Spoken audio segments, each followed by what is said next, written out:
Nojus pabudo iš baisaus košmaro ir nesuprato, kur esąs. Kad ir kaip būtų banalu, priėjęs prie lango jis pamatė, kad jo košmaras virtęs tikrovę. Visa laimė, kad senasis Nojus tokiems atvejams turėjo pasistatęs nemažą laivą. Tokį nemažą, kad jis net netilpo į kadrą.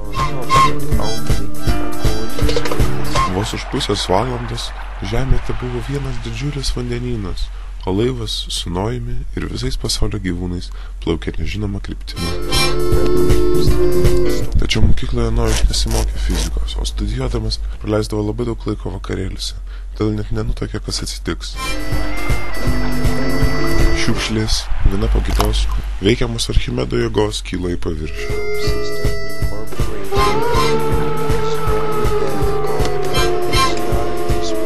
Niekas kitas už tave nesurūšiuos šiukšlių.